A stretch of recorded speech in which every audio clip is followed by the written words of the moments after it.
Have you ever walked away from a moment and hated yourself for what you didn't do?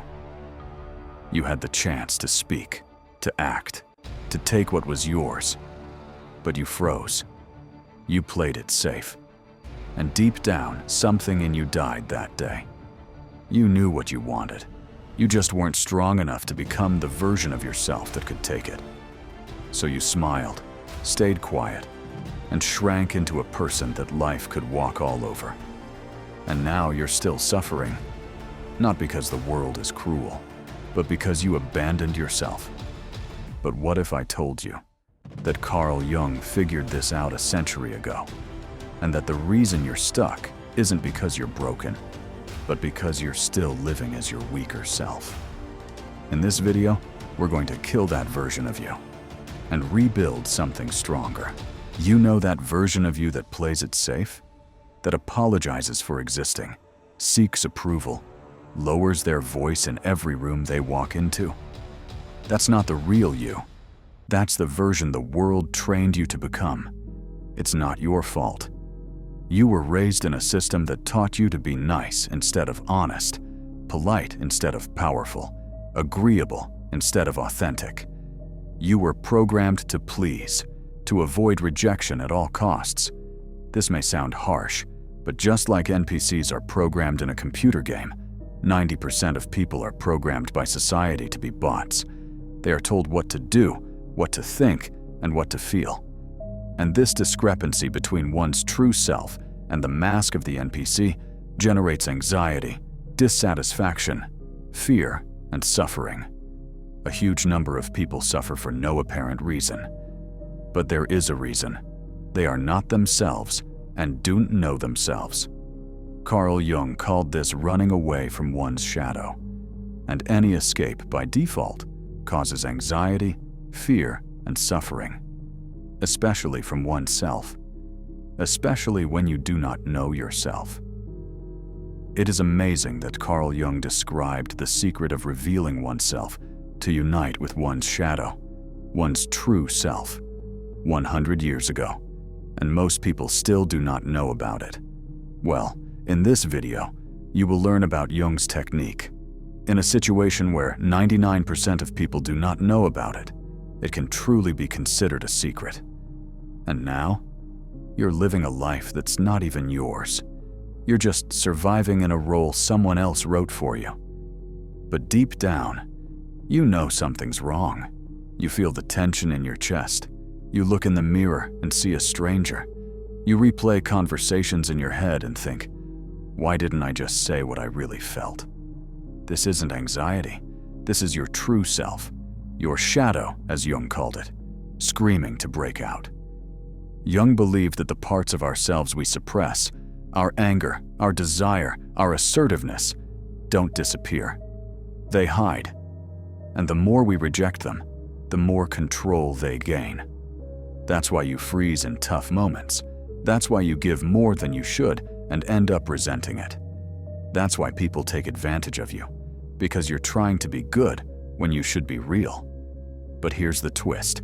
You can't change anything in your life until you face that shadow, until you stop running from the parts of you that were buried to make other people comfortable.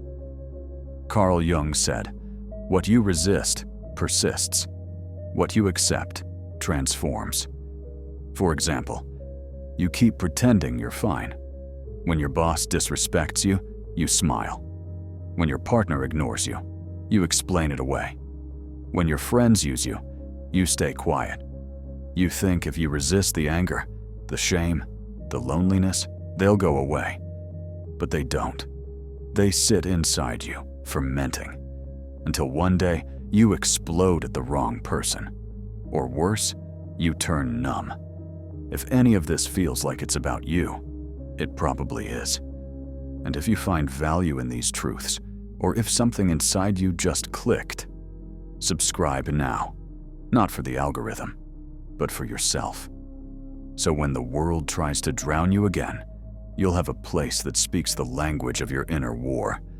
Jung wasn't talking philosophy. He meant survival. Until you face what you feel, you're not in control. Your pain is. And the longer you resist it, the more it becomes you. So here's the question. Are you ready to meet the part of you that you were told to bury? Because in the next part, we're going to go deeper. We'll talk about why the weaker version of you exists at all, where it comes from, who gave it to you, and how to kill it for good. But first, ask yourself this: how much of your pain is just your shadow trying to be heard? Your shadow is not the enemy, it's the signal. We already talked about Jung's principle. What you resist persists, what you accept transforms. But what does that actually mean in real life? Imagine a man in his 30s. Every relationship he enters falls apart, and every time he blames bad timing, wrong women, stress at work. He tells himself it's just bad luck. But deep down, he's terrified of being alone. He clings, he pleases, he hides his frustration and suppresses his anger. Why? Because he believes showing his real self would scare people away. He resists the part of him that's loud, angry, demanding, and in doing so becomes a doormat, a ghost of a man others barely notice. That's the shadow at work. Not the darkness you show, but the one you hide. And the more you run from it, the more control it has over you. Carl Jung didn't sugarcoat it. Until you make the unconscious conscious, it will direct your life and you will call it fate. If you're suffering and can't figure out why, you're probably being ruled by parts of yourself you refuse to face. Maybe it's the fear of being unwanted. Maybe it's the need to be approved by everyone. Maybe it's the belief that you're only worthy when you're useful. These things were planted in you by parents, school, society, and they became your internal rules. And here's the twist. Most people never escape this trap, not because they can't, but because a part of them needs the pain, needs the drama, needs the fake sense of control that comes with staying stuck. In the next part, I'll reveal why your mind secretly prefers the suffering over freedom, and how that self-sabotage becomes your identity. You think you're being kind, patient, helpful, but to the world, you're just predictable. And predictable people aren't respected. They're used. You're always available. They'll call you when they need you and ignore you the rest of the time. This is where real suffering comes from, not just pain, but the humiliation of realizing that no one really sees you. Not the real you, just a version that's been edited to please. But the shadow is not your enemy. It's your key to power. It holds the anger, the hunger, the chaos you've locked away. And only by embracing it, by integrating it, you become whole. You stop being an NPC running on code and start being a player, a creator. And if you're thinking, okay, but how do I even begin to face that shadow without losing myself? That's exactly where we're going next, because in the next part, I'll tell you the real reason why most people stay stuck in fake peace, in quiet desperation, in hidden rage, and how to break out of it without losing your mind or your soul. There's a reason you haven't changed yet, because if you did, you'd lose the one thing that's kept you safe: your pain. You say you want transformation, but deep down, you've built your whole identity around being the one who suffers. The underdog, the misunderstood, the one who's too nice, too loyal, just trying to be a good person. Let's be brutally honest. Pain gives you purpose, and comfort, and attention, and that's why you stay. Look at the guy who's been with a woman for years. She rolls her eyes at him, mocks his dreams, treats him like a walking wallet. But he stays, because somewhere deep inside, he believes this is all he deserves. Or the girl who keeps sleeping with guys who text back only when they're horny. She knows they don't care, but she convinces herself. Maybe next time he'll stay. She calls it love, but it's just self-abandonment with perfume. They don't change because their suffering has become their home. It's familiar, predictable, safer than the unknown. But here's the cost. Your life is passing. and no one's coming to save you. Not your mom, not your therapist, not God. You've made yourself easy to replace, easy to use, and in the eyes of others, that makes you a non-playable character, a background actor in your own damn life. You say you're waiting for the right moment. It's already been 10 years. You blinked, and a decade vanished. How many more years are you willing to waste just to protect your pain? Carl Jung once said, "People will do anything, no matter how absurd, to avoid facing their own soul." And that's what you're doing. You're avoiding your real self. Because finding that self means killing the weaker version of you. But the real question is, are you ready to bury the NPC version of yourself and become the person you were meant to be? Because if not, nothing will ever change. You think you're suffering because people don't treat you right. You're suffering because you keep betraying yourself every single day. You say yes when you mean no. You laugh at jokes you hate. You smile to hide the tension in your jaw. You keep the peace and lose your soul. Take Mark, for example. Mark is the good guy, the kind of man women say they want.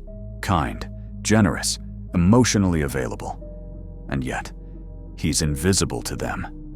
Worse, he attracts the broken ones, the ones who use him for a ride, a loan, a night of comfort, and then vanish. She just knows his type, the type of convenient, safe, comfortable guy who plays by the rules. He will order her a taxi, feed her at a restaurant, be polite and courteous. Will try and fool around with her. A great NPC character to use and replace. Why? Because Mark doesn't lead with truth. He leads with fear. Fear of rejection. Fear of being seen as selfish. So he becomes exactly what society told him to be. Safe, soft, predictable, and completely disposable. He's like a fork in a fast food restaurant. Useful, then tossed. Now here's the twist. Mark once had fire. He wanted to be a filmmaker. He had vision. But he gave it up to be realistic. He chose a steady job, a steady girlfriend, and a steadily declining self-worth. Now he binge-watches YouTube videos about becoming a man, hoping to find the part of himself he abandoned years ago. And here's the worst part. The longer you live like this, the harder it gets to admit it. Because admitting it would mean all those sacrifices were for nothing. So you double down. You smile harder. You become an NPC in your own story. Programmed, predictable, painless. But here's a brutal truth. No one respects a man who betrays his own instincts. Not your friends, not your woman, not even your shadow. And yet, that shadow is the key. Carl Jung said, "Until you make the unconscious conscious, it will direct your life and you will call it fate." You think life is unfair. But what if life's just trying to show you, again and again, that the version of you you've built isn't strong enough to survive? In the final part of this video, we'll show you what Jung really meant by integrating the shadow, and the one shift that can turn you from tool to creator. But first, ask yourself one question. How many more years are you willing to live as a victim just to avoid facing your truth? Maybe this wasn't the video you expected to see today, but maybe it's exactly the one your darker self has been waiting for. The part of you that's tired of pretending, of being the nice one, the useful one, the one who always says yes. We've talked about the shadow, about self-betrayal, about how pain doesn't go away just because you ignore it. It goes deeper. And about how you can't create a powerful self if your current self is still afraid to be real. So now the question is simple. How long are you going to keep living on autopilot? How many more days will you lose trying to survive when you could be actually living? Because if you keep moving like a predictable NPC, life will treat you like one, replaceable and invisible. But if something in this video made your chest tighten, if one sentence hit you harder than the rest, then maybe it's time to stop brushing that off. Drop a comment and tell me what line hit you. or what part of yourself you're finally ready to stop betraying. And if this message burned a hole in your mask, then hit subscribe. Not for me, but so you don't lose the only channel that's trying to talk to the real you. And now, one final thought. Keep living like an NPC, and no one will notice when you disappear.